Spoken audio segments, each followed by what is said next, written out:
It is 1 o'clock. Good afternoon. I'm Lucas Panzica. The first ever number retired by the Nashville Predators went into the rafters on Thursday as the franchise honored legendary goaltender Pekka Rinne with a pregame ceremony before taking on the Dallas Stars, retiring the number 35.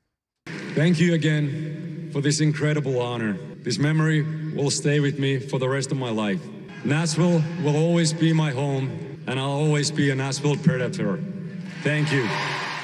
The team went on to defeat the Dallas Stars by a penalty shootout for a second straight win. Also announced during the ceremony, a statue honoring Rinne will be unveiled in the plaza outside Bridgestone Arena next season. The Preds will host the Tampa Bay Lightning at Nissan Stadium tomorrow. It's the NHL Stadium Series, a 6:30 puck drop.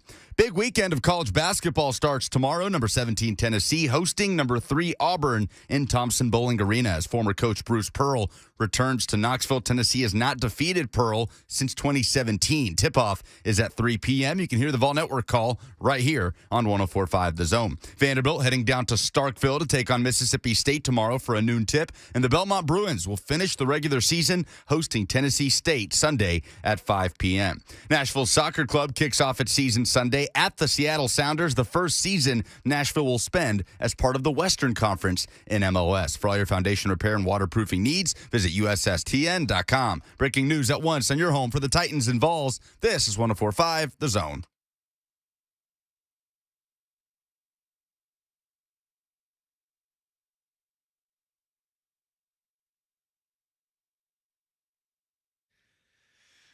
Woo! Blaine and Mickey, 104.5 The Zone. Happy Friday to you. A little bit after 1 o'clock. Got a big show. Buck Reising is going to join us here in about 20 minutes. We can continue, a whole bunch of the discussions he's been having today. Of course, we'll talk Titans with him as well. And then 2:20, Alex Daugherty to talk about everything that happened last night down at Bridgestone Arena and everything that's supposed to happen this weekend out at Nissan Stadium. The Preds having a huge week this week, but, man, did they have a nice game last night. And I thought it only fitting, guys, of course, that the goalie stands on his head to win the game. What a fantastic game by UC Charles. And how many games did the Preds win with Pekka where it's 1-0 or 2-1 and all the scoring happens like in the first 6 minutes of the game, and then he's just is Superman for 2 periods after that, and this time Saros. Even in the shootout, that was impressive. Even in the shootout, they weren't even close. And Granlund 5-holed the other goalie and, snuck one through there, but that game didn't need to be anything other than exactly what it was to honor Pekka Rinne because he won so many games like that. Man, it was just exciting to see that they won. But, man, that, pregame honoring Pekka Rinne was, wow. It was, man, that was classy. A little long for me, but that was a class act there by the organization. And, his jersey going up in the rafters. And I think they said they're going to do a statue, right, of him. Yep. So that's all really cool, and all the people that were involved that were important to him and his teammates, and how he was coming out of the tunnel. You can see him up there shaking all the current play. I mean, that was very. I mean, it was class act, man. I'd seen nothing like that. That was pretty cool. That was awesome. Hats off, tip the cap to those guys there over there with the Predators. They do such a fantastic job of anything like that. I just feel like Sean Henry and his crew, they always kind of just press the right buttons for whatever the situation is. But here's the thing that most impressed me about all that, about any of it. They didn't wait for him to be 65 years old to do it. They didn't wait 10 years. Mm-hmm. They just did it. Like, hey, man, if this is the greatest player in our history, I don't know anyone who would dispute that. Maybe there's a hardcore Preds fan who would have an argument for somebody else. Phone lines are open, 615-737-1045. But if everybody in that building thinks, what have they been here, 25 years now? And this guy is the best player in the history.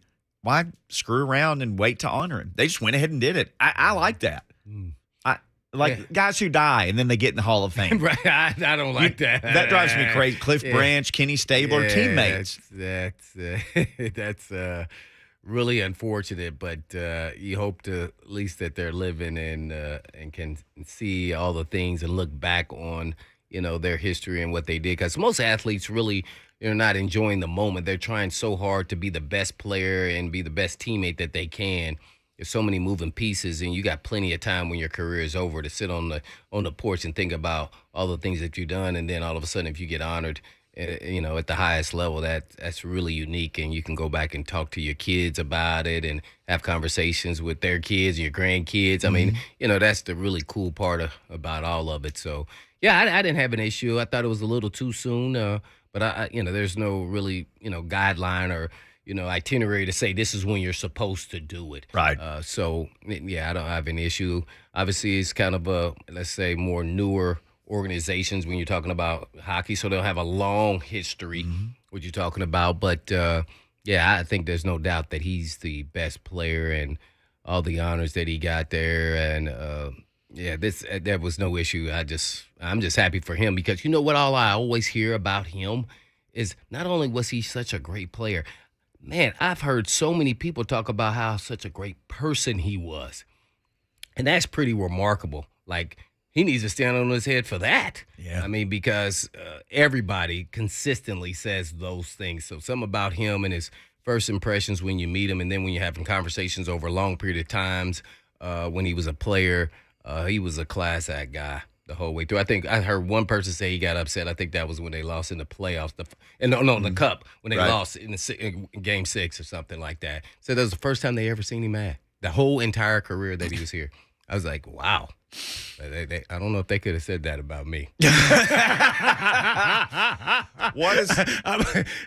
I went in the corner. If I was mad, and be like, I can't go out there, man. Right. I am pissed off right I'm now. gonna have some alone time I here need and figure to this out. get myself together and settle down with all my emotions. So. I understand. I think he's raised almost $4 million. His fund that he started. I think Charity. It's up to the 365 from Monroe Carroll Jr. Children's Hospital. I think it's up to almost $4 million. Well, since there's something else though that I think that the Predators, since they're such a great organization, that they should have done, and that is he needs to have his street sign like I do in the storage unit, but he needs his like right out around Bridgestone over there somewhere, man. They can do that. No, I was just joking, man. I was just joking.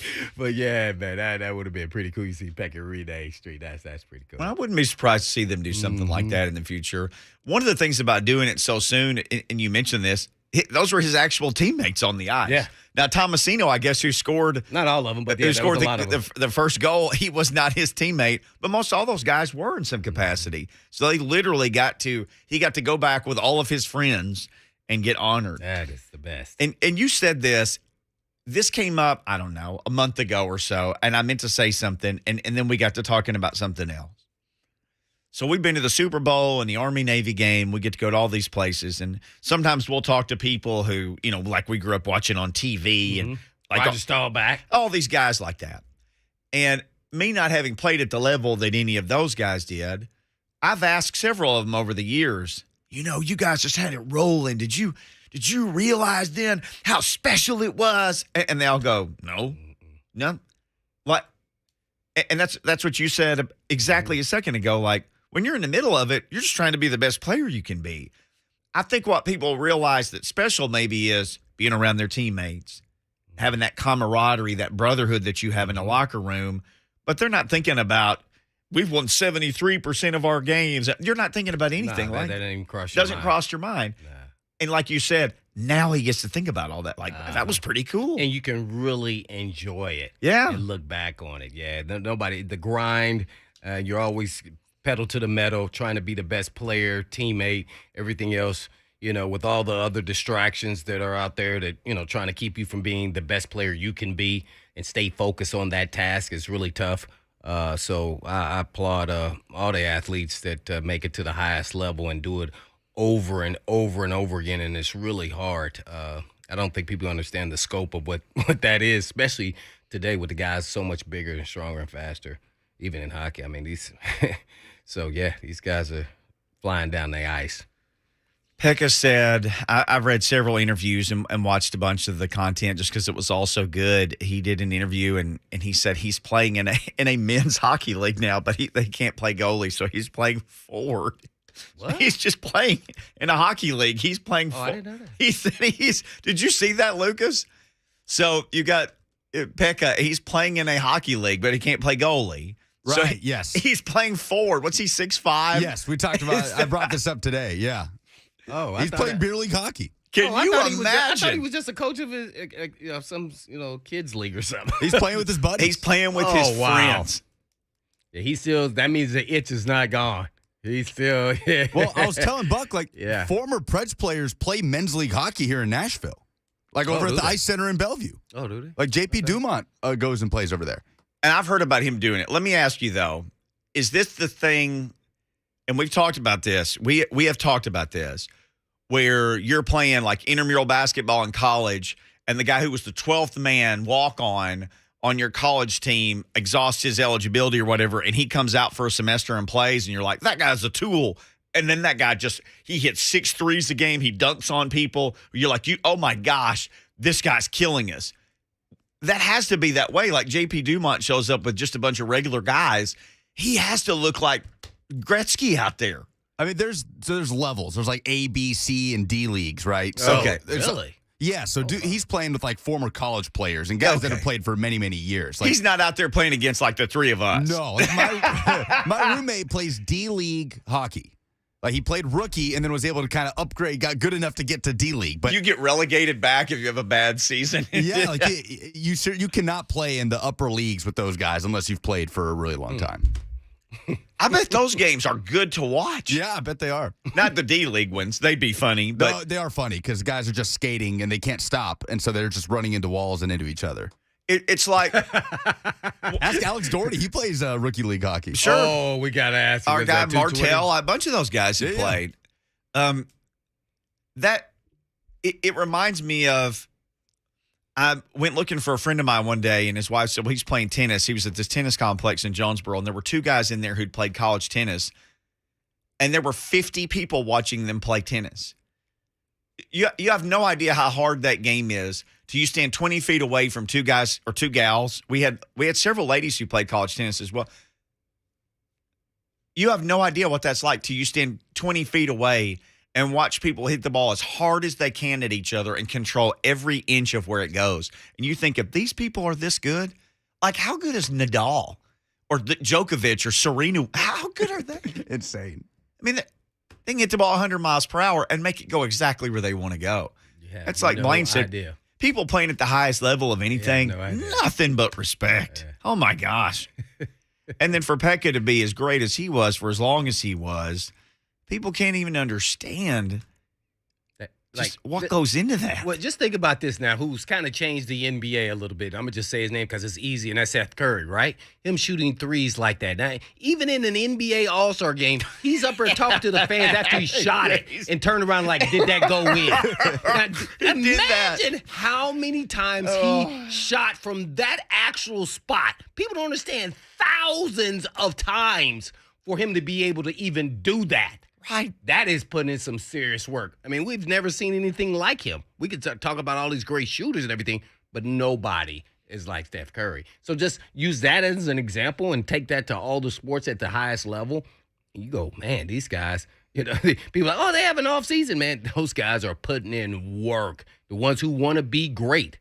That's it's a different mentality. I was listening to Slate earlier today, and those are the type of players I didn't like playing with.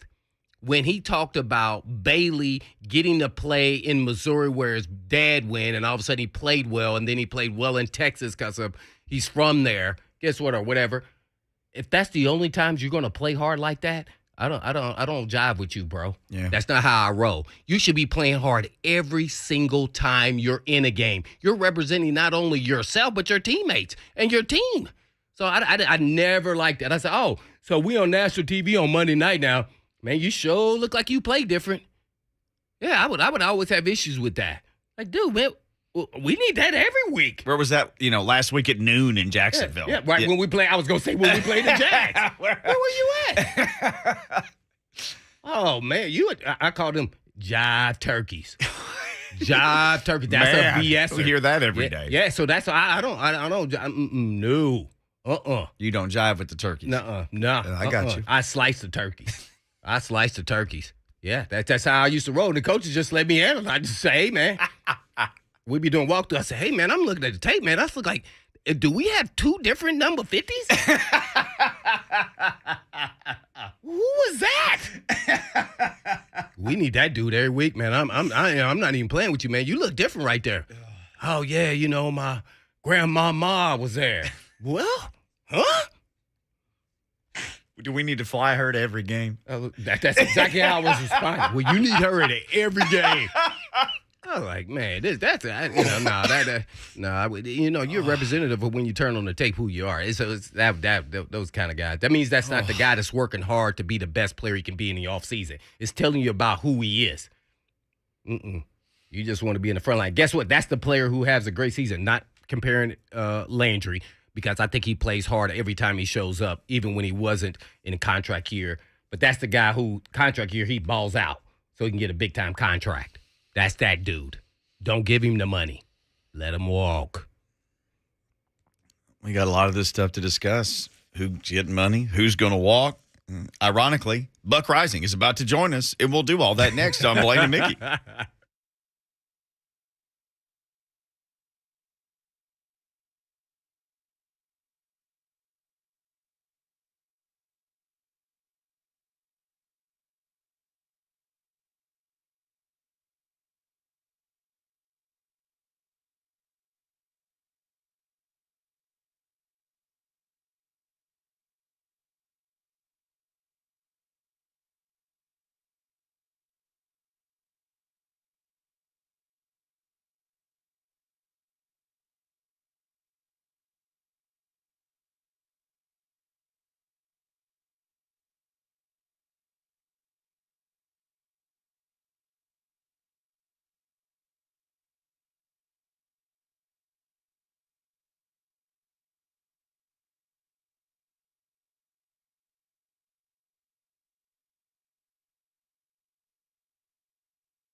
Blaine and Mickey, 104.5 The Zone. Yeah. Hear that jaunty music. That means the arrival of Buck Reising jaunting in here. Does it? Yeah, here you are, man. Interesting. Yeah. just Hi, boys. Just bringing yourself in here. Oh, yeah. Who's your favorite network NFL commentating team? And do they make you actually want to watch or not watch a game? It's a good question. I like Buck and Aikman together, which is unfortunate because it sounds like they're about to break up. Yeah. And I say that because I don't really see the CBS guys that often because I won't watch Titans games with the volume on. Yeah. When I go back and watch, because obviously we don't have it on in the press box. So, like, I'm not hearing that in real time. And when I go back, it's for the purposes of, all right, I'm going to watch it basically on Game Pass or I'm going to watch it on my DVR. So Buck and Aikman are my favorites. I really enjoy the way that they do it. It's very loose. It's very comfortable. You can tell they have good chemistry. And honestly, I know Charles Davis and Ian Eagle do a great job. I know that Jim Nance and Tony Romo obviously do a good job and a lot of other people for networks. But I see more Fox than I do anything else because those are always the games on when I get back to my hotel room or back home after the Titans games. Is it weird to you that, like, Al Michaels is a free agent and Troy Aikman's going to go to ESPN? It looks like it just seems like there's a ton of change and people are trying to court Sean Payton really quickly.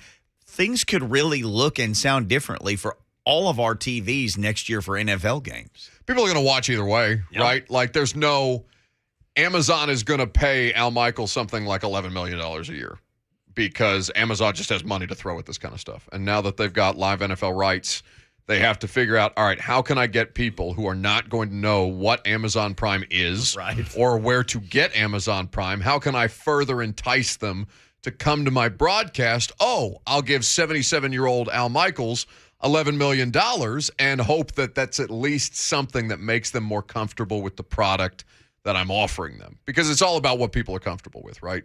You know, if you're somebody who's had a cable package for your entire life, you're probably not looking to get into the Roku or Fire Stick or, YouTube TV or all of the different menu options that you have. And for most people, I mean, like people, Lucas and I's age, even though there's a couple of years difference between us even, we don't watch sports like that. Like we don't watch games start to finish. And frankly, there's just a general lesser interest in sports, I think, from generation to generation, especially when you can consume so much on social media and when younger people seem to be more interested in the players and their personalities than what it is that what it is that makes them necessarily famous. But I don't think that football, like their viewing habits are not going to drastically change just because there's a commentator shuffling deck, basically. Yeah. If I was Yahoo, knowing who's going to be watching Yahoo, I would have got Pat McAfee or somebody like that. I would have gotten. I mean, that's what the Manning cast is, right? Like, Pat's a weird, like, shooting star, right? Like, Pat has told every one of these giant entities, Disney with ESPN, because he was doing games for them for a while. I mean, he was a part of Barstool Sports when he first got the Pat McAfee show, and he basically told them all to piss off, and he's doing his own thing. Like, he's got it in a weird space. So, yeah, Pat's a good example of trying to do things differently. The most comfortable networks seem to be is something like the Manning cast, because they know they can't get Tom Brady, Nick Saban, and Roger Goodell together all on the same show unless they have Peyton Manning hitting up his Rolodex and be like, hey. Because they wanted Peyton for this Aikman thing, right? Mm-hmm. Right. And Peyton said, I don't want to travel. Right. I want to do this thing on my terms. So now that everything is star-driven, personality-driven, social media following-driven, you're going to get content creators who are going to bring in their own version of Omaha Productions, or Brady's producing and starring in a new movie that he's putting out. And it's all going to be super, super controlled and super athlete, personality, influence type driven that I think is going to dictate a lot of people's media choices. Buck Reising, we're choosing to have him as part of our media today. You can catch him before us every day. Buck Reising Show, the Install Podcast, A to Z Sports. He is brought to you by Two Rivers Ford, home of the non-commissioned salespeople. And he joins us every Friday on Blaine and Mickey. Blaine, you got some heat for me?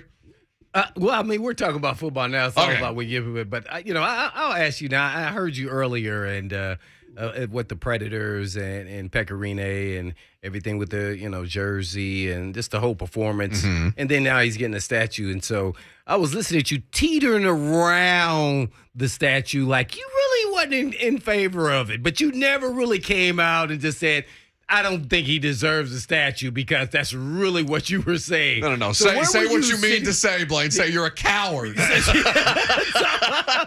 you're a coward. Well, why do you feel that way in between? There's no, I guess I'm going to call it itinerary that tells you who should and shouldn't get a statue, really. I mean, it's still kind of let's say, a newer organization in hockey, and he is the best player. I'm sure some other people would say maybe it's somebody else, but in their time, I mean, Sure. Yeah, and I don't know if he should or shouldn't deserve a statue, but if they thought he should have, they would know better than anybody else. So not only for what he did on the ice and what he did in his career, but also what he did in the community. And he was the face of the organization pretty much the whole entire time. So I didn't have an issue with it. Hey, more power to him. First thing I thought of was like, oh, dang, we need a statue of Bud Adams. That's what that's the first thing I came to. Bud over Steve and Eddie, because you're talking about the person who is first and foremost responsible for bringing NFL to Nashville, Tennessee. And it's still within the family. I think you're spot on about that. And I think one of the most egregious things about the Pro Football Hall of Fame is that Bud Adams is not in there, even though, things were kind of just spiraling a little bit at the end of his tenure. But my feeling on it is this, okay? I think that we have so much that we do to celebrate these athletes and praise these athletes and commemorate them as a part of our society, cities, fabric of the community type things. Pekka Rinne absolutely embodies every bit of that, but almost for the same reason that I like things in sports like catch me up. Like, I hate score predictions. I hate record predictions. I hate stuff like that because it doesn't mean anything. It doesn't mean anything when I say it. It could be completely wrong for 10 million reasons because there's no predicting these things. When you do something like that, you want it to mean something significant. And it means something significant that he is the only athlete in Nashville. I know that Wilma Rudolph has statues in Clarksville, of course, rightfully so. And Steve and Eddie and the fact that we have no professional sports championships in the state of Tennessee, Grizzlies, the Titans, Preds, and now Nashville SC. We have none. So we have to at some point commemorate some of the greats who come through here. I want it to be held to a higher standard. Pekka may be that standard. We don't have any championship caliber professional athletes to So what I'm hearing real quick though, you're saying you have to have a championship? I think you should. I think you should. Is that the line you're actually saying? Like, you can have a jersey raised up in the rafters, but statue we can without celebrate you and also hold those kind of things, like, because that's going to be forever, right? That's going to be forever. That's Ray Lewis outside of M&T Bank. That's Peyton Manning outside of Lucas Oil. That's Magic, Kareem, LeBron, Kobe, and Shaq outside of what is now Crypto.com Arena or whatever the hell it's called. I want those things to mean more than just the jersey raising, and I feel like they pushed it all in for Pekka, right? Pushed it all in, and it 40 almost an hour-long pregame ceremony. Like, you don't see that at other franchises. This is the first time they're doing it. They want to go all in, and I respect them for it. But I do think that there needs to be some championship component of those kind of athletes. And I think that in the same way that we talk about, is a quarterback elite or not elite? No, there's probably only two guys that you can talk about that in that context in any given year. We use these terms too much, and I think it starts to denigrate the meaning of what it is that we're actually giving to these people. Well, you're part of that, though. You do it, too. Hell yes. Hell yes. Well, stop using the terms. No, I can't. Blaine, I got 3 hours a day. I only got so many words to use. Oh, man. So this is, yeah. Okay. I was just trying to hear your thought process throughout that because I could see you were kind of wavering. And I don't. It's because I'm scared of people getting pissed at me. Well, for me, it's all about, whatever the organization thinks. They're the ones that were working with him daily, and they understand how important he was to them. So for me, it doesn't really matter what I actually think. because I wasn't going through the process and working with him and only met him one time. So Sure. I could tell you, listen, all I could tell you is he was a great player. If the organization deems that they think he should have a statue, hey, man, I'm all on board. If that's what they think, that's kind of how I was thinking. It's their decision and their decision alone whom they choose to bestow that honor to. And the Predators, rightfully so, think that Pekka Rinne is that guy, and all credit to him. He was a spectacular, still is a spectacular figure in this sports fabric and everything that he's done, not only on the ice, but as far as what he's done for the city and for the community and for, sick children at the Vanderbilt Children's Hospital and on it goes. So, like I said, I wasn't trying to take away from it. That was kind of like in the back of my head while I was watching. You kept saying, I'm not trying to take away from it, but that's what you actually were doing. That's what I did. That's what you were actually doing. Nothing matters before the butt. Blaine, nothing matters before the butt. I'm not trying to take away from it, but. Okay. But. You like big butts. Yeah. You cannot lie. Right. We're with Buck Reising, naturally, as everyone knows his voice. Now on to free agency. So, yes. With that being said, would you keep Ben Jones? And if you would, at what price? At 33? I think he's around there somewhere. He to me played well, but he's 33. Internally, that's the time I retired, by the way. That's the age I was. Well, but Blaine, and I wasn't in the trenches, by the way, either, hitting somebody every single play. No, but nor were you having the kind of recovery options that players in modern day athletes. I think I was ahead of the curve. Well, but still, we are light years removed from that time, right? It's crazy to think how much longer. Anyway, not to get bogged down, but I think I've done something similar to Aaron Rodgers. So you can say I'm far removed, but I was way ahead of the curve. Okay. Mm-hmm. Uh-oh. Punch of karma. Yeah. I didn't go into it, but I would go as far as Kalanick. Okay. Yeah. I've never known you this well as I do today. There you have it. I was not prepared to learn about your bowels today, but here we are. Here's what I'll tell you. Internally, Ben Jones is a priority. Ben Jones is one of the most important pieces to this football team's construction and to the granular level that he holds so much of it together, even at an advanced stage. If they feel that if they can put the proper help around him, because you saw how, we thought Ben Jones was done 4 years ago when he was playing next to Josh Klein and Quentin Spain. He's had a tangible effect on Roger Saffold and Nate Davis, and they have also helped sustain and prolong his career. If you're talking about keeping that quarterback comfortable and maintaining as much of the standard as you have said over these past couple of years, Ben Jones is going to be a part of this football team moving forward. There's plenty of time to kind of meter out the different contract negotiations, but they value him in a way that I don't think people truly understand. So what length of contract are you referring to? I don't think it needs to be. It could be a 1-year deal. It's structured, right? Mm-hmm. Like you can structure it any way you want. You can even get into the voidable years side of things, like they did with Jayon Brown, right? There's a million different ways that they could structure a contract for Ben Jones to make it palatable. So with that being said, of the 5 starters from last season, who will not be in that starting 5 this year? Probably Quessenberry.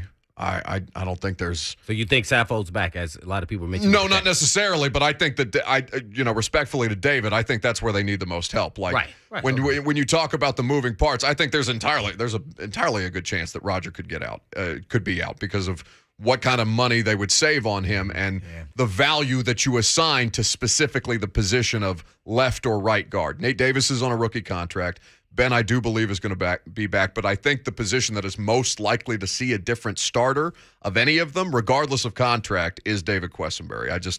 They have to find another solution at right tackle. Yeah, I think that's a no-brainer. We're on with Buck Reising from 104.5 The Zone.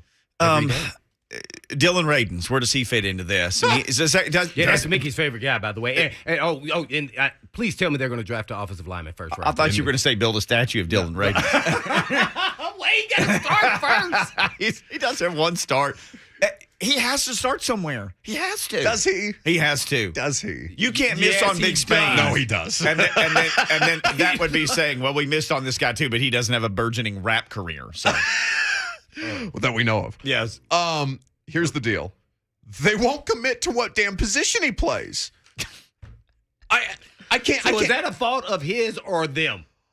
The coaches. I don't know what he's like every day in the meeting room, so I can't speak to his side of things other than they are not comfortable with him out on the field unless there is disaster, which is what that 49ers. Now, after that perception, I'm sure all of us thought the same thing because we're not seeing him at practice. We're not in the meetings. And then he goes out there, and I thought he played halfway decent. What did you think? I thought they did a lot to help him. I thought they were the way that they ran those protections throughout the course of the game. He played well enough to survive, right? It was passable. And maybe that's all at that stage in his career that you could ask for. The 49ers are going through the exact same thing with a player from the exact same school in Trey Lance, where all of the rest of us are talking about get Jimmy G the hell out of there. Why did they trade up to go get this guy? And all the reports are, no, you guys don't understand how green this dude is, especially at that position. We're talking about a much different one. But I do think it's an indictment on the people who selected him that you can't find a role for this guy at all. Outside of Lawan being unable to play, your backup getting COVID the day of the game, and you saying, oh, bleep, what do I do? We have a second-round pick. Get him out there. Because we don't have, because Bobby Hart, the body of Bobby Hart that was just there to get physically in the way of somebody, Buffalo snatched him up because you can't find good offensive linemen today. It is going to be, they're going to draft another offensive lineman, but in the first round, aren't they? They're going to do that. Well, first round is best player available, always, perpetually. But they don't have a second rounder. They may have to really think about it. It's going to be fascinating to watch what they do, and we've just gotten the media availability. I know John is probably going to be on the radio show at some point next week because you guys know I'm going to be up at the Combine. Mm-hmm. I couldn't nail him down at Mobile to ask him what position Dylan Radins was. I don't know if he's going to change his stance on that. All I know is that is a massive piece of the equation to what the hell they do in front of that quarterback because last year was not good enough. They have to protect him better. Yeah, the Ravens thing, where you go from being inactive to starting today at left tackle. But again, what? Like break glass in case of emergencies type stuff. Like this was not like, okay, it's not like Nate Davis. Like, we all remember that Atlanta game when Jameel Douglas is getting physically picked up and thrown by Grady Jarrett. Yeah. And they, in the middle of that game, put Nate Davis in as a third-round rookie and said, all right, buddy, go figure it out. And it took him some time. This is not a parallel circumstance. Yeah. This was, we have physically nobody else on the roster to play left tackle. Oh, dear God, Todd, come up with something that's going to keep this guy from getting exposed against a really, really good front. That's not a good feeling to feel. All right, well, hell no. We can go on and on about Ravens, but I'm gonna go in a different direction. Let's say Harold Landry is not re-signed. I'm just putting it out there, and maybe.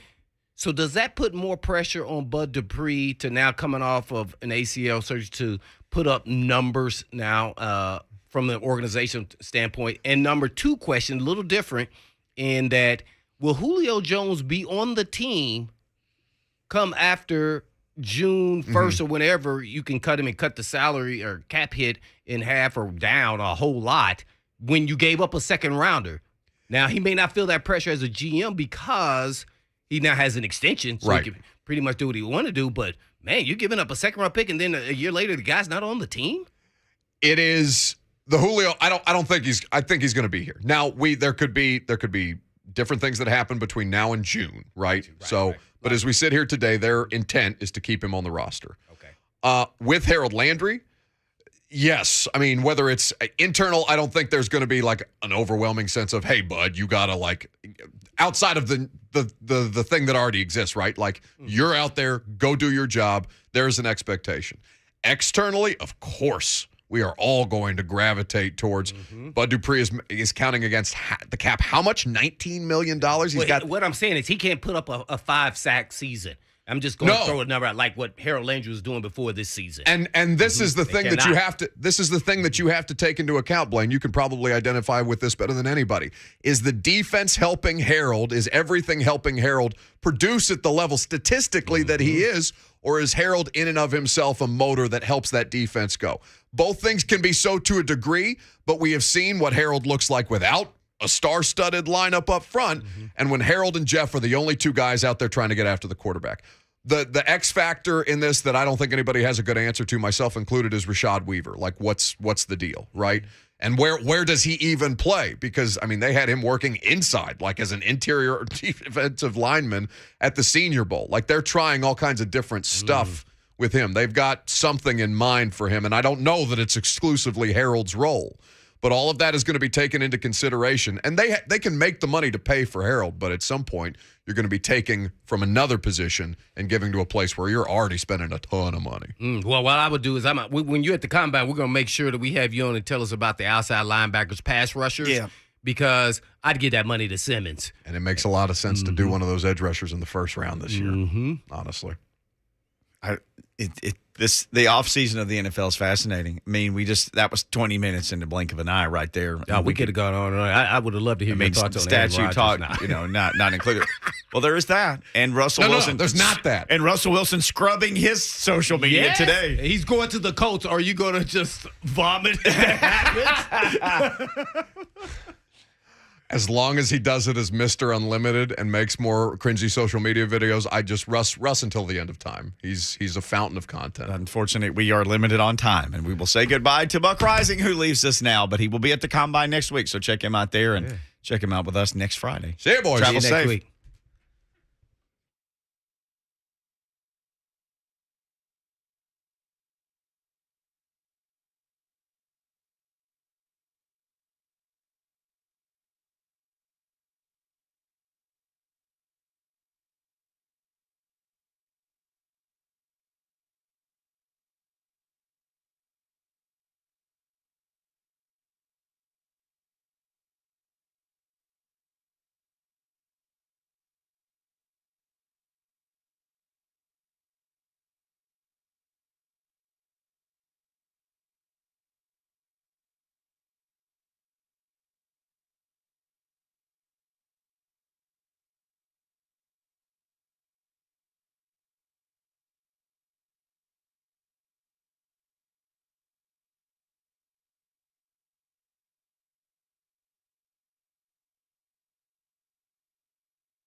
Blaine and Mickey, 1045 The Zone. Along comes the talk show. Yeah, we do.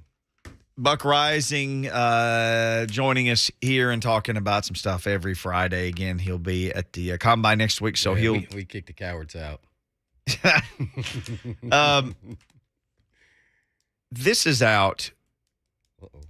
Some new news? No, it's MVP odds for next year are already out. For the 2022 NFL season. Oh, I'm gonna guess who's number one. I'm gonna ask both of you. I love doing this. I love just putting you guys on the spot. I'm Just gonna putting the screws to put you. my money on Lucas is gonna get it right though. I don't 'Cause I'm know. gonna go first. Okay. So you'll know I'll lose. Okay. No, Ryan Tannehill. I know you're kidding. Hey, look, he won't even look at me. Hey, He's like, yeah, right. there's I'm a definitely full beat page that. of players. I will tell you this: the highest odds. There's several people. Aaron Rodgers, right? No, Who? there's several people who have 100 to 1 odds. What, Mahomes or Josh Allen? Gotta be one of those three. Yeah. You can get Ryan Tannehill at 100 to 1, along with Tua, T.J. Watt, Nick Chubb, Myles Garrett, Justin Fields, Jimmy Garoppolo. Don't even know what team he's going to be on. Jameis Winston, don't know what team he's going to be on. Oh, that's horrible. That's Devontae Adams, disrespect Dalvin again. Cook, Christian McCaffrey, who maybe plays 6 games, Carson Wentz, don't know what team he's going to be on. Whoa. I put Tannehill in the same category as Kirk Cousins. Where is he at on this list? Kirk Cousins is 50 to 1. Say that's BS. You can get half. Well, how do you prescribe that? It's half the number. Twice the odds, half the odds. How do you say that? I actually don't know. I have no idea. Except you Ryan look- Tannehill's a better athlete. Yeah, I got than no Kirk knowledge on Cousins. that. Yes. Yeah. So But if you're betting on Jameis Winston to win league MVP, we have a phone number for you to call. You don't even know what team he's going to be on, and he's got the same odds as Ryan Tannehill. well, we could name 2 teams he can go right now and start the Saints in Tampa Bay. I think he go to Pittsburgh. Yeah, Pittsburgh. But I There's get what you're saying though. But yeah, It's some good teams who need a quarterback. I mean, I spent a lot of time this morning looking at quarterback stuff. You I'm glad one of us did. put a good quarterback on the Steelers, though. I don't want to. I mean, what if the Colts part with Wentz? Put a more consistent quarterback on the Colts. They're talking about he going to go to the Steelers? Oh, he's been rumored everywhere. So who do you Tampa think Bay? is the number 1 candidate, Lucas? For MVP. This is for betonline.ag 2022 regular season MVP. Josh Allen. It is Josh Allen at 6 to 1. Then Patrick Mahomes. Then Aaron Rodgers. Then you got Dak Prescott and Joe Burrow at 12 to 1. Justin Herbert, Kyler Murray, Lamar Jackson, Matthew Stafford all at 16 to 1. Russell Wilson, who scrubbed his whole internet profile of the Seahawks today. I get this. Why He's don't going people, to the Colts. y'all want him in Indy? Titans fans better get ready because I think that's what's about to happen. Reason why I say that, I have some friends of friends of friends who know Irsay, and they say he loves Russell Wilson. Man. And I'm like, uh-oh. Like, he love him? No, like, he love him. You know what Ursay's got I was to? like, A oh giant my. checkbook and locomotive. He okay. Like, I'm just going to uh-oh. trade for him. That is not good. Although they're going to have to trade first round picks like into the next And century I to don't- get I him don't know because if they don't even- have one. Do they this have year. do they have a Mm-mm. Uh-oh. I traded it for that's Carson. probably going to be the issue with it. And that's what I'm hoping that the Seahawks are like, no can do. That would be a complete rebuild in Seattle then. Right? Yeah. Because you'd have to trade 2 firsts, I would imagine, to get Danger Russ Wilson. And they don't have a first, right? It isn't the one from this year gone. That's the one they traded for Carson Wentz to Philly. That's right, correct? It wasn't last I'll year. double check. Yeah. And they also said that Irsay is the one who wants Wentz out. Like the GM and the head coach are like, let's slow play. You're like, nope, he got to go. Yeah, they do not have a first round pick. Nope. I knew they didn't. Yeah, And that's- that's going to be you can give them future first round picks, but I don't know if people are going to be accepting that. But they may also throw in a player. Now they got some players. Mm-hmm. What if they threw in 53? Mm-mm. If they think, I know he's an elite middle linebacker, but it's nothing like having a quarterback. You can always find a good linebacker, middle linebacker. So at this point, do you just cut Wentz and you don't have a first? It's Kenneth in his own TV chat said, I'm not worried about it because the Colts don't have the picks to trade for That's Russ. what they've been saying. Just cut him loose. So then who? Bridgewater, Mariota? I mean, this is Jimmy G. Jimmy G, but Jimmy G hasn't been cut loose just yet. No, you get you try to get it. You can probably not. You can give up a second for Jimmy G. Ooh, okay. Second and like a second and a fourth. And then you get him before he gets cut. Mm-hmm. What about Miach Trubisky? 99 problems. Is the Mitch one? I think that's an underrated play by a team who needs a quarterback. And the reason why I say that, as much as he faltered in the playoffs, he went to the playoffs twice. Mitch Trubisky went to the playoffs twice with the Bears. So he's not as bad as we think, and he's definitely not as good. So Sat behind Josh Allen for a year. He even got to watch, like, this guy's number one choice for MVP. Got to watch him. Be a great backup. I don't know. I think his talent says he can be a starter. Now, I don't know if he can perform up to that level, but in the right system, I think he could be okay. And I think the Colts have a decent offense around him, offensive line, a running game. I think they need to upgrade a couple of their receivers and get them, a couple more. But that they need. That's it. I mean, you can get that quickly. So with the draft and free agent, we can get into some of this more next. The news about Russell Wilson, who looks like he's trying to make himself available. Who are the free agents? Who are the top draft picks? Who all need a quarterback? And then there's some who knows situations. We can hit on this next. Blaine and Mickey, 104.5 The Zone.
It is 2:02. Good afternoon. I'm Lucas Panzica. A big weekend continues for the Nashville Predators tomorrow as they play in Nissan Stadium, taking on the Tampa Bay Lightning at 6:30 for the NHL Stadium Series.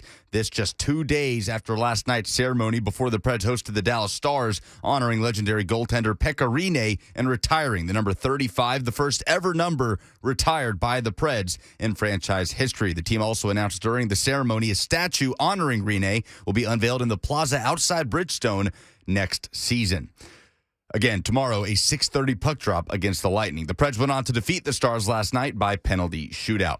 College baseball, Vanderbilt back in action. A home series against Army this weekend. Game 1, first pitch today at 4:30 from Hawkins Field. Tennessee hosting Iona this weekend. First pitch today, coming up at 3:30. It's also a big weekend of college hoops starting tomorrow. Number 17, Tennessee hosts number 3, Auburn in Thompson Bowling Arena as former head coach Bruce Pearl comes back to Knoxville. Tip-off is at 3 p.m. You can hear the Vol Network call right here on The Zone. Vanderbilt going down to Starkville. They'll take on Mississippi State for a noon tip. And the Belmont Bruins finishing out the regular season, coming off a loss at Murray State last night, hosting Tennessee State Sunday at 5 p.m. Nashville Soccer Club will kick off its season Sunday at the Seattle Sounders. It's the first season Nashville will spend in the Western Conference during their time in MLS. Also, their first ever matchup against the Sounders. For all your foundation repair and waterproofing needs, visit USSTN.com. Breaking news at once on your home for the Titans and Vols. This is 104.5 The Zone.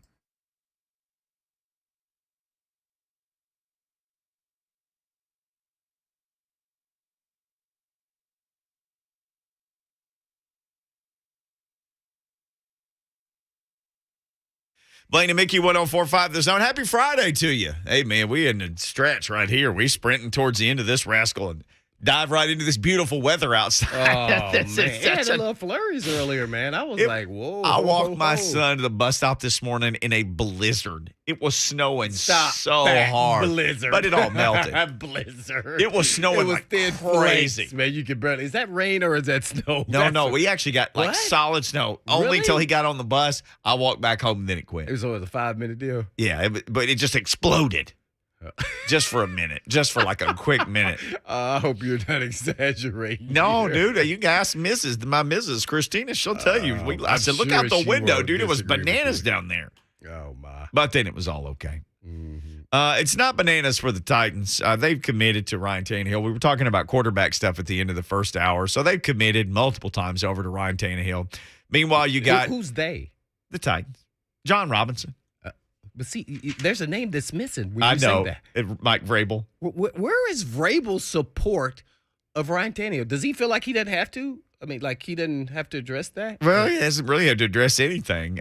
John Robinson talked to Ben Arthur of the Tennessee, and I've been saving this in my notes in case. See, I think it should be reverse. Like the head coach should be talking to everybody about his support for Ryan Tannehill. Reason why I say that is he's the one working with him on a daily basis every day. Guess where John Robinson? He's not sitting in the meeting rooms. He comes on the field. right. But he's not in the meeting rooms and dealing with him, interacting with him personally. So it could be just nothing, but I feel like that should be happening. It could be just because he's not been available. But to me, if John Robinson's going out of his way, it's kind of like, okay, hey, man, it's your turn. You now show your support for Ryan Tannehill. Vrabel did kind of give him a vote of confidence Did the he? Monday after the Bengals game, locker room clean-out day. The last, that but that's day. all, yeah. That was the last And time it's come up. Well, that was after the time he said we can't turn the ball over, which was directly shot at Tannehill. in Tannehill's mind. I'm just giving you how it's going to go down. And so, yeah. So I get, well, yeah, we shall see. Can't turn the ball over. Can't fumble. Can't throw 3 interceptions when you get 9 sacks on the other team's quarterback. Can't go forward on when you kick field goal. But everybody is part of responsibility of losing. That's what people must not forget in a team sport. And that's kind of your philosophy there, Mickey. You said, "Oh, I wouldn't have went for it. I would have just kicked the extra point." I would never go for 2 until I we had would've to won. at Right. the end of a game. I would have done exactly what Vrabel did. We can't get 1 yard. We're a running team. We have Foreman and the King. Can't stop us. Let's go. Y'all ready? And I probably would have called timeout before that just to make sure I gave him a pep talk, make sure he was on board. I mean, so yeah. Okay, so he supported him. Okay, I've never heard him support him. I think I have. I think I have this. I think I have. Vrabel? Yeah, I'd save all the press conference transcripts because I'm just an email hoarder. If there anything he can pinpoint why Ryan Tannehill's turnovers came in bundles this season, I don't know if it's a trend. I think that we understand how great you have to be with the football, whether we're carrying it, throwing it, or taking care of it is paramount. When you lose the turnover margin in the way, this is exactly what you said. When you lose the turnover margin in the way we did at different points of the season, it is really, really hard to win. That's something we're going to have to evaluate how we are coaching, just making sure that everybody that has the football knows how important it is to the success of the team. Yeah, and I think that's why Tannehill didn't do the press conference the next day. Mm-hmm. Yeah, you hear that, you go, I'm the only one that's controlling the ball. Wait a second, I turned it over a lot in some games. Yeah, he absolutely, and he did. He did. And so they lost everything. Now, against the Patriots? That conversation against man. the Patriots, the running backs fumbled. Right. But there were some multiple. His interceptions seemed to come in bunches. And of course, Steelers. Yeah. The one that everybody's going to remember forever, of course, is the Bengals game when you did enough to win that game.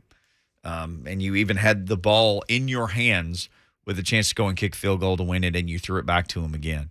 Now, who was on the field and why was Nick Westbrook-Akina the target? I have questions. Mm-hmm. Where was Julio? I have that question. But here, did someone ask him that, though?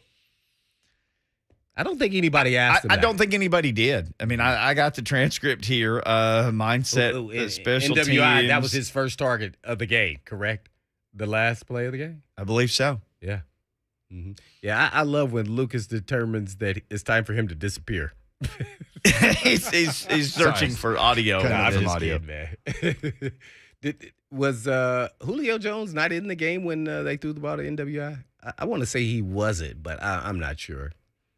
Off the top of my head, all I remember the only image in my mind from that play is Anthony Ferkser wide open for a first down underneath on the crossing route. Yeah. Everything else about that play is blocked out. Yeah, I think that's where I'm at too. But all over spilt milk now. But yeah. So hopefully they come back and give his word. I think Tannehill's going to have his best season yet with the Titans.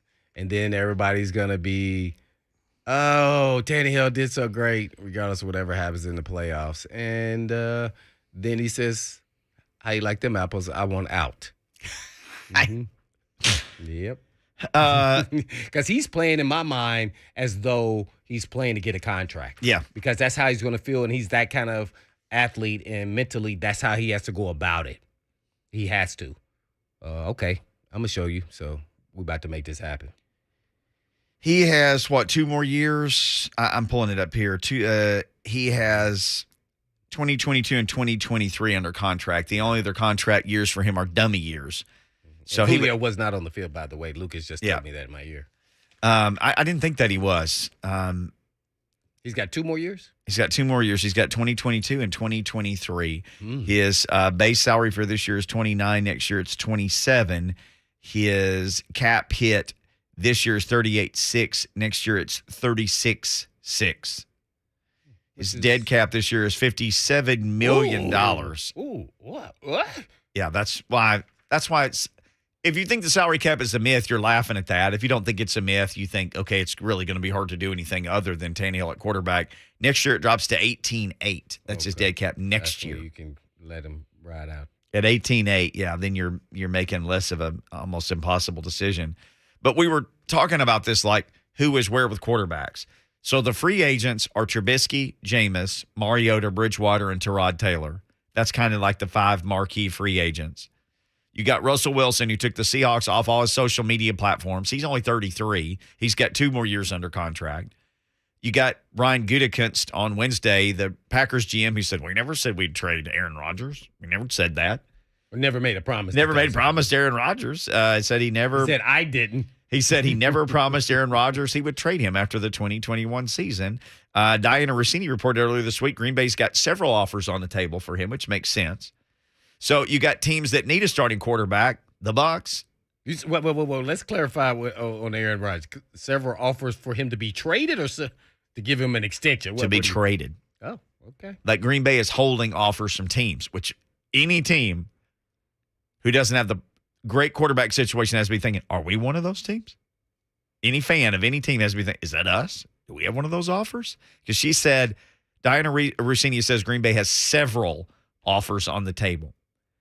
So the Bucs need a quarterback. The Broncos need a quarterback. The Steelers need a quarterback. The Saints, the Commanders, probably not crazy about Heineke. They're going to do something. I like him, though. I do too. Yeah. I'd have him as my number 2 in a heartbeat. If he gets cut loose by the Commanders, I'd sign that dude tomorrow as my backup. And the Panthers. And then you have who knows. You got the Colts with Carson Wentz. You got the 49ers with Jimmy G in the draft pick, Trey Lance. You got the Vikings with Kirk Cousins. A lot of people are trying to put Kirk Cousins somewhere else. Mm-hmm. And then there's 3 probably top level. It's maybe not the greatest year, but all the mock drafts have 3 guys: Kenny Pickett, Malik Willis, Matt Corral.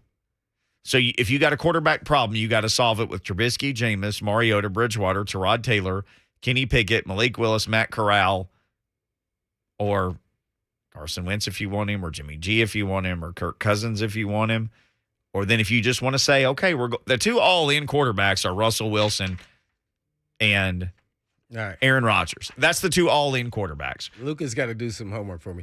Can you look up and see during the break what Mitch Trubisky made last season as the backup to Josh Allen? And if we get that, if I'm the Titans, I kind of roll like that because you can because he's a free agent, right? Oh yeah, he's a free agent. I would consider that because he's still a young player. I've got it. If I'm the Titans, what did he make last year? $2 million base salary. I'd give him $4 million. Come on over, buddy. And say, guess what? Get your stuff together. I'm sure you learned a lot. When things falter here, you're going to be the guy. Trubisky, 2.5 total. He got a $500,000. I'm not a signing Trubisky bonus. guy, but I think you get good value. That's an upgrade. If you think about how the Titans put their roster together, you're looking for upgrades at every position. Hey, I think Logan Woodside potentially could be a good player, but Mr. Trubisky is an upgrade over Logan Woodside. And if you're behind an offensive line, like in all those injuries they had last year, Tannehill took some shots. They could say what all they want to say. He's tough. Hey, I got to have a guy that's played in this league and has won some games. And by the way, I said he went to the playoffs twice. 2 times he made the Pro Bowl in 2018. He was 29 and 21 as a starter. Mitch Trubisky, 64 touchdowns, 38 interceptions. And he can run. Yep, he's a really good athlete. I watched him in North Carolina, I remember. Oh, that 1 year that he started. Right. First round. In 2018, when he made the Pro Bowl, he also ran for 421 yards. Good athlete. If anybody's been listening to our show all over this time, Tannehill's been here, that's kind of the style of quarterback. I want an athletic guy, but not a running guy. Right. A guy who can run if he wants to, but I want him to be in the pocket and deliver big bombs, can throw every throw, big arm, but also athletic enough to get out of the pocket and run around. Because if you look at the history of this game, the majority, I want to say 95% of the time, I could be wrong, Lucas can check this too, since we got that number. Most of the Super Bowl winning quarterbacks were not running quarterbacks. They were pocket quarterbacks. They could run. Some people would put Russell Wilson in that category. Like he's a run. No, he likes to stay in the pocket, but will run if he has to. And sometimes he runs backwards. Oh, he buys time to throw. Yeah. He runs around wants in to circles throw. looking for some. So the reason why I watch that is because as a DB, I would never take my eyes off the receiver because I always have to assume that he is going to stop and unleash Right. the Plaster. bomb. Plaster. Plaster. Because There he's you have extending it. the play. Yep. We got to extend our play to the next segment. Alex Daugherty, big night for the Preds last night. Big night coming up this weekend at Nissan Stadium. We'll discuss all that. Forsberg, trade rumors, you name it. That's coming up with Alex Daugherty from A to Z Sports. Mr.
Blaine and Mickey 1045 The Zone. Happy Friday to you. Boy, what a big night at Bridgestone last night. And the Preds have made it like a 5-day weekend. I got Pekka Day, and then, then there's a stadium series. Oh, that's a lot. Right. They got to make it Pekka Day. They got to be a holiday Well, here in Tennessee. it practically is. Practically was. So when it's a holiday, you bring a guy on to talk about it. Alex Daugherty joins us now from A to Z Sports. So let's just start with this, Alex. First of all, hope you're doing well. And second of all, where would this week rank in all-time Predators history as far as how big it is? I am doing well. I'm glad to be back. That's a great question. It probably does not rank along with the Stanley Cup final week was pretty incredible. That was something that obviously comes along not very often. So I would put it behind that. I would put it probably ahead of the All-Star game in 2016 when that came here. I would put it ahead of that week though. This has been really, really great. I mean, everything that's happened this week on the ice, not necessarily the Forsberg news, but the Pekka Rinne night last night was one of the best hosted events that I've seen the Predators do in a very long time. I know Blaine thought it went a little long, but I think it was just the right length. I was honestly, Blaine, I was a little apprehensive when I saw it was an hour and a half as well. I was like, I don't know, is this going to be an hour and a half of this? Is this going to be like a graduation or something where but it went fast, around? but yeah. Yeah, but it was perfect. I would not change a single thing about what they did. I mean, I think everything that they had, all of the video tributes, all of the people that came on stage, the setup was perfect. And then they had, plenty of time to break everything down and get the game started. And I really think it was a perfectly done ceremony, and for good cause, because there is no player in Nashville Predators history that is more deserving of a perfect ceremony like that than Pekka Rinne. And then the way they won the game, in a game that they really, really needed to win against Dallas, the fact that it was essentially the goalie who held on and won the game, that made it even more appropriate, I thought, how they won the game. That was perfect too. Yeah, I would agree with that. It was a pretty physical game. Obviously every game with Dallas is pretty physical. I don't think the Predators played very well in the first couple periods, but they held off Dallas. And like you said, UC Saros he made several Pekka-like saves. I mean, he was all over it in the net. And then in the overtime, they had to kill that. I don't know if you remember, but they had to kill a penalty in the overtime. Yep. And you had guys on the ice, Colton Sissons, Matthias Ekholm, Matt Benning, that threesome there, killing off that penalty. They blocked shots. They got in the way of passing lanes. UC Saros made saves. That right there, I think, won the game, because once they got out of that, there were only about 30 seconds left in the overtime. They get to the shootout, and you just think, like, they just need one, because Saros, it felt like, was just on top of it. And he made 4 perfect saves, and they come out of there with a victory. It's fantastic. Alex Daugherty joins us at Alex Daugherty, A to Z Sports.com, and all places where you can find A to Z Sports, you can find Alex. Yes, Alex, since it was Pekka Rinne Day yesterday, kind of, take us through what goes through your mind with some of the most memorable moments, or just about him in general that you can recall. Well, the number one thing that stands out, you hear everyone say this, is how nice of a guy he is, how kind and generous he is to other people. I mean, the list of people that don't care for Pekka Rinne is non-existent. I mean, there isn't anyone on that list. Everyone likes this guy. We're talking teammates, coaches, media, opposing teammates, former players, retired players, players that are on his team, players that are no longer on his team, international players, fans from all over, Europe, obviously, including Finland, former coaches. Everybody likes this guy. There's not a single person. One of the video tributes was Joel Ward, and he said that he said to Pekka, my mom, you're still my favorite player, or you're still my mom's favorite player. Huh. And what's funny about that is Pekka Rinne is every mom's favorite player. Like that, every single Preds mom out there, Pekka Rinne is their guy, right? I mean, it's just, she's going to have to get in line. That's so good. As long as it's not their wives. But. Oh. Maybe some of that too. I don't know. But I think that really stands out to me. But in terms of the actual event last night, some things that stood out as well that were just like kind of moments. There were some big moments that people have talked about, but one of the ones that stood out to me was when he addressed his son, Paulus, who was there, and he basically said, many years from now, I'm going to take you to games here. You're going to sit with me. We're going to tell stories, and you're going to see your old man's number up in the rafters. And I think that was really a powerful moment because for one, like as you guys have families, home is where you want to make your family at. And it seems very clear Pekka Rinne wants to still consider Nashville his home. And that's how he concluded his speech last night is Nashville is his home. And he wants to bring his son, who he's very proud of, to his home in Nashville, show him all the great things about Nashville, including his history there. So that to me stood out as a very emotional and powerful moment that I'll remember because I've got a daughter and you guys have kids. It's a powerful thing to think. I want to take my kids to the place I know and that I cherish. So that was very, very cool. Yeah, no doubt about it. We're having this huge discussion and with Buck Reising, and he was all kind of, let's say, not with the statue deal, and I was all in. I guess, is there some criteria that you have to say that we want to, give someone a statue? Or do you have to have a championship? I mean, I don't think really doesn't matter to me at that point. No, of course not. Of course, you can build a statue. You can build a statue for me if you want to. I don't care. You can put it wherever you want. No, of course, there's no requirement. And I was giving Buck a hard time. I heard him talking about that, and I don't know if he actually believes that. I bet Buck would back down from that statement. No, we saw him in person, man. No, I mean obviously a city can decorate its sidewalks and its arenas with whatever they want. That was my whole thing about people getting mad about the banners inside Bridgestone Arena. Like, I don't come to your house and tell you what kind of wallpaper you can put on your house. You can do whatever you want. Hang a banner up there for everything you want. It doesn't matter. Go for it. Go crazy. Hang whatever banner you want. Put whatever statue you want. As long as the first one is Pekka Rinne, because he's the obvious choice for who needs a statue in that plaza area outside of Bridgestone Arena.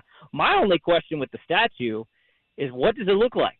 What does the statue have him standing up, with his stick? Is he waving to the crowd? Is he making a glove save? Is he doing the hands up when he scored the goal? There's a lot of options here. I mean, there's a lot of things to consider about what this statue is going to look like. That's my only question. No doubt about it. We're on with Alex Daugherty, who's covering the Predators for us. And I guess one more question, since we're talking about Pekka and goalies. Saros is playing lights out right now. I know he had a little, a 3 or 4 game stretch there earlier in the season. But, man, he should be up for the Vezina. Not to say he'll win it, but he should definitely be in the conversation, don't you think? So I was actually looking at this recently. He has maybe taken a small step back in the last couple weeks, only because of, there's always a luck factor, right? I mean, he's had some not as great performances. He's still very good, though. I would definitely not be shocked to see him in the running. If he has another month or so in the last month of the season like he did at the beginning, he's definitely going to be a finalist because his numbers are too good. He's gonna be up there in wins. He's going to have some shutouts, and those are the two things that the Vezina voters really care about is wins and shutouts. For whatever that's worth, that's what they care about. They also look at save percentage and they look at goals allowed average, and he's good in those areas too. So I think he's going to be there, but it's not unlike quarterbacks in the NFL, right? I mean, it's going to be the guys that throw all the touchdown passes and then win all the games. If he doesn't have the wins and he doesn't have the touchdown passes, he's not going to be in the running. Same thing with UC. If he doesn't have the wins and he doesn't have he's not among the lead leaguers and the league leaders in that area, he's probably not going to be there. I think he'll be there. No doubt about it. We're on with Alex Daugherty, who's covering the Preds. So this is a 2-part question. What is going on with Forsberg? What's going on with that? And then the part 2 or part B of this is something you tweeted. Let's just say they did get rid of him. You had put out one trade that had happened that you said if they did trade him, maybe the results would look something like this. What do you think's going on if they say it's not going to work out, we're trading him? What does that look like? Okay, so let's start with the second part first because Okay. I think that's easier. So the trade was Tyler Toffoli. So Montreal traded Tyler Toffoli to Calgary. Tyler Toffoli's a good winger. He's a top 6 winger. He's had a really good season. They got a first-round pick out of him. They got a fifth-round pick out of him, and they got 2 prospects. One prospect that's pretty good. That's a pretty high price for a guy that's essentially a rental. At least I think he's a rental, and that's what Forsberg would be a rental to someone. That tells me that the Forsberg price, the haul that David Poile could get would be, it's definitely going to include a first-round pick, probably another very high pick, maybe even another first-round pick, and then at least one good prospect. So, that's a pretty good haul, something similar to what the Avalanche got for Matt Duchene when they traded him to Ottawa in the Kyle Turris deal back in 2017 it was. So the Nashville could potentially get a whole lot out of this. However, history tells us, and I wrote about this at A2ZSports.com. You can go check it out. History tells us that Philip Forsberg is not going to go anywhere. This has happened multiple times over the last few years after the Ryan Suter situation. David Poile learned a lot from the Ryan Suter situation in 2012 where Ryan Suter walked and went to Minnesota. After that, there's been numerous cases of guys that have had expiring contracts, didn't know if they were going to get re-signed, and so there were talks of trades. I mean, we had this with Ekholm last year, Granlund. We've had it with Ellis. There was a little bit of that with Yossi, a little bit of that with Fisher when he had his expiring contracts. Every one of those cases, those players re-signed. I think history tells us, again, not that a trade couldn't happen, but I think it's still more likely that Philip Forsberg re-signs in Nashville. And I don't know. I think, Mickey, I think you'll appreciate this. I know I've made REO Speedwagon references before on this show. I can't fight this feeling that Philip Forsberg is going to be in Nashville for a very long time. You don't think he'll be rolling with the changes, huh? I don't think. I can go toe-to-toe with you on REO Speedwagon references all day. Alex Daugherty, the article he wrote, all the things he's selling, you can catch it all via his Twitter, at AlexDaugherty1. He joins us now. Well, Alex, how far do you think this team can go? What do you think the potential is once the playoffs start? Well, the playoffs don't start this year until May. I think they got regular season games up until end of April. But they're in 4th place now. I mean, I think that as long as they're in the running for the playoffs, obviously by the end, I think they'll make it. I always say there are 2 things that I think you need to have in order to be a good playoff team, not just to make the playoffs, but a good playoff team. Is you've got to have a good goaltender, which they've got. And you need to be able to score yourself out of trouble. You get into trouble in playoff games, you go down a goal or 2. Yeah. You can't be a team that just can't come back from a 2-goal deficit. You've got to be able to score yourself out of trouble. This team can do that. I mean, they've got goal scorers. All of a sudden, Matt Duchene and Philip Forsberg and Mikhail Granlund and even Ryan Johansson, obviously Roman Yossi, these guys are producing this year. So they've got a chance to do that. Could they be a Stanley Cup final team? I don't think so. But we didn't think that in 2017 either. That team wasn't even – no one considered that. I mean, and then they sweep the Blackhawks. So matchups are going to be important. If they have to match up with St. Louis or Dallas in the first round, that's going to be real tough because those teams are very physical. If they match up with Colorado, I don't think that's going to happen, but that would be pretty bad too. But if they go out west and they have to play someone like Vegas maybe, or they have to go play – Anaheim or something like that, I think they could match up well. So it's going to take a good matchup, staying healthy, keeping your goaltender healthy, keeping your top players like Roman Yossi healthy. They do that. I don't think there's any real ceiling that they could go as far as they want to go. Well, what are you looking forward to tomorrow in Nissan Stadium? Honestly, I'm very excited to see the setup with all of they have these like LED lights. I think it's supposed to look like a neon, kind of like a neon sign like you'd see on Broadway. That's kind of the impression I think it's supposed to look like. There's so it's going to like have these neon designs on the field. I'm excited to see what that looks like under the lights. I'm excited to see how good the game is. I mean, I think that the game should be pretty good. Hopefully the weather holds up. I think there's possibility for some rain, but I mean, I think the whole atmosphere is going to be really, really exciting, and it's the first time we've ever seen anything like this at Nissan Stadium, and maybe the last time. I don't know. I heard rumors they're going to be building a new stadium, so maybe this is the last time. Who knows? But I'm very excited to see the atmosphere, to see what the crowd is like. That's going to be a big thing. How many fans from Tampa are going to be traveling up? Really cool atmosphere. I think I'm just excited to see it happen. Well, with Alex Daugherty covering the Predators. All right, on the way out, as a guy who proudly wore number 84 playing cornerback in football, I'm a big Tanner Jeannot guy. Just seeing a guy wear 84 in hockey is fantastic. What is the upside for that rascal? Wow.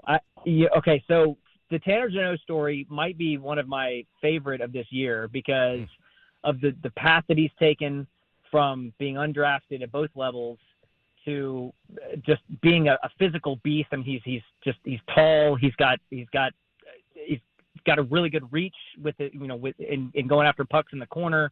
He's extremely physical. He is an intimidator. But he's also kind of a burgeoning leader. I mean, I don't know if you guys remember there was a game recently where a bunch of the Predators started chirping at a guy on the other team's bench. I can't even recall the team now. And it was Ryan Johansson and it was Tanner Jeannot. And it was those two guys. You'd expect Ryan Johansson to be chirping with the other guys. But I did not expect Tanner Jeannot. And he was out there. He was leading the charge. So this guy has an edge to his game that I think no one saw coming. He's exciting to watch. Every single time that line goes out on the ice, Jeannot, Trennan, and Sissons, they work extremely hard to win the puck and to generate chances. And it's so consistent. I mean, the other lines, other teams don't like playing that line because of how consistent they are. They're very physical. You ask the ceiling of that player.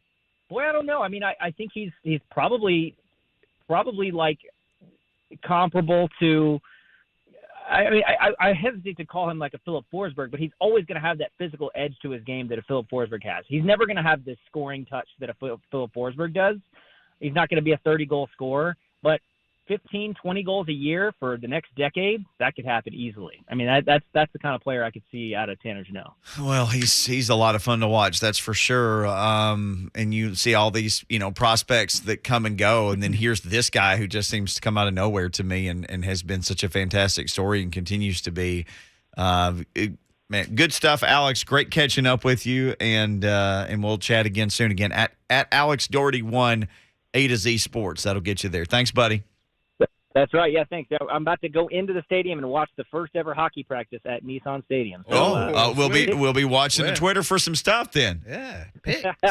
Yes, sir. All right, go check him out. It'll be like you're right there with him at Alex Daugherty 1 on Twitter, A to Z Sports. We're coming right back. We will call our shot next week. You got to call, or next segment, not next week. We'll call our shot maybe for something that happens next week. You got to stick around and stay. If you've got one, 615-737-1045.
Blaine and Mickey, 104.5 The Zone, getting ready to wrap things up for today. If you've got a shot that you want to call, Mark Spain Real Estate Hotline, 615-737-1045. You can hit us on Twitter at Blaine and Mickey. Call Your Shot, brought to you each and every Friday, even on these dreary ones. Sun was supposed to be out at some point today. I do not see the sun, but maybe a little Chattanooga whiskey make you feel like the sun is shining. Yeah. This segment brought to you by Chattanooga Whiskey, available at your favorite Nashville retail store. Drink Chattanooga Whiskey. Enjoy responsibly. It's funny. Locally, this is a really big sports weekend. And college baseball is rocking and rolling now. You got the return of Bruce Pearl, and I heard Lucas say this, and I looked it up earlier. The Vols haven't beaten Auburn since 2017. 6 straight they've lost to Auburn. Yeah, I've been saying that Parker owns Barnes. Yeah. And pretty much, yeah. And the Vols have been undefeated at home this year. So how does that work out? I mean, the home winning streak is on the line, so that's going to be fun. Belmont finishes things up on Sunday night. They're coming off a tough loss to dang Murray State. Murray State got them. Sometimes you get got, and they got by Murray State. They did. Murray State, I talked about them a little bit earlier this week. They recruit fantastic players, and they win a whole lot more than they don't win in basketball over there. Also got the Preds tomorrow night, and that's one of those things where you keep your ticket stub, although it's probably on your phone. I guess you Keep a screenshot. Keep your screenshot. How do people commemorate what they went to? I got boxfuls of ticket stubs that I've kept. Can't do that anymore. I guess you buy maybe you buy a program or something. I don't know. Man, Ingy would post them up on the board and have them all up there. Super organized. What'd you do? You just take a screenshot and then you post it on your social media. Let people know you were there. Brett Batchelor, our coworker, said, "I'm calling my shot." And Brett, I hope and pray that you're right. I hope that you're not being overly optimistic. He said, "I'm calling my shot. Major League Baseball will figure out a way to work a deal out with the players." It feels like they're on about the 5-yard line, and they're trying to get 95 more yards. They've had so long to work this out. A guy tweeted this, Jeff Passan or somebody, and he said, "Imagine knowing you've got a big date coming up in 3 months, and you need clean clothes for the date. So you do nothing for 3 months, and then with about 3 days to go, you just start to move the hamper closer to the washing machine." And I'm paraphrasing a little bit, but they've done nothing. And they're still so far apart. I don't want to get mad about baseball. We don't really cover baseball. I can be a fan of baseball. I can talk about the Cardinals, whether they make me happy or sad. But I would just like to have that opportunity to be happy or sad. A lot of pride and stubbornness. They've had forever to work this out. They knew this was coming. That's part of negotiation. Wait till the last minute. Yeah. Yeah. Oh, yeah. Well, the rich owners can always be like, I guess you can just make no money for a while. Yep. And we'll see how many of you guys last. Oh, yeah. Yep. Get us starting getting a little antsy. Yep. So you ready to call your shot, Mickey? Or are you going to go first, Lucas? I'm sure I know what you're going to go with, right? Are you ready to call the shot? Lukey. Last week, I called my shot that Auburn would fall at Florida. No. You got it. I got it. Oh, my. He's patting himself on the back right now. On the back. That was a good one. He got it. He tweeted about it. That was a great one. Multiple times. We got to see it all play out in real time. I had a feeling their road woes would catch up to them last week. This week. How long was their scoring? Well, I'm sorry. Never mind. Go ahead. Well, no. I'm thinking of the Vols at Arkansas because that was my shot that I thought because I thought they could win that game, but they had another one of those 8-9 minute deals where they that was a rock fight. That was horrible to watch. Definition of a rock fight. Yeah. Well, last week I thought Auburn's road woes would kind of catch up to them. This week I think Auburn goes into Thompson-Boling Arena and beats Tennessee. Tennessee is unbeaten at home this year. They haven't lost yet. Auburn is starting to kind of refine their groove, I think, after hitting that loss last Saturday. Bruce Pearl just has Rick Barnes' number. I don't know what it is. This isn't a typical Bruce Pearl team, at his height at Auburn where they're just bombing threes from all over the place. Right. Walker Kessler might be the best post player in the country if it wasn't for a guy named Oscar Shibwe. But I think Auburn wins. That's my shot. No, I'm definitely going Tennessee in this game. Yeah, they play different at home this year. So their guard play is off the charts. Yeah, I think they're going to win this one. Yep, I think they're not, Auburn is not ready for this. The way the energy from the fans have been all season at home, it's been fantastic. listening to it on TV, man. I told you last time I wanted to be there. It made me feel like I was there. I mean, it was that lit. So I'm definitely going Tennessee. But that was not my shot. I was just wanting to be different than Lucas since he's blowing me out in the win-loss column. I'm going Aaron Rodgers. Oh. Will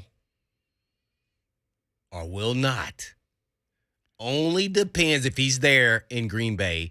All of this chitter-chatter of him talking all meant nothing but a threat to see and make sure that they sign his guy, Devontae Adams, before March 8th. And that's why he's kind of sitting back here talking. He says, I'm going to give you a decision here pretty soon. Well, what he's waiting for them is to give his guy the contract. And then I don't think he has no issue. I think he keeps it moving. I think the big game Preds are going to find a way to win this big game on Saturday night. I think they're going to be pushed by the crowd, like you said. I know Tampa Bay is a handful. I know what they bring to the table, but the Preds, they lost 4 in a row, but then they got the boat going in the right direction, and they win a very Preds like punch out last night. I think they win another one, maybe ugly out there in the elements, maybe even a little rain, but I do like the Preds on Saturday. Time for us to get going, start our weekend. You can start yours with your EHL. They are coming up next. In the meantime, in between time, Lucas. You know it, Lucas. Peace!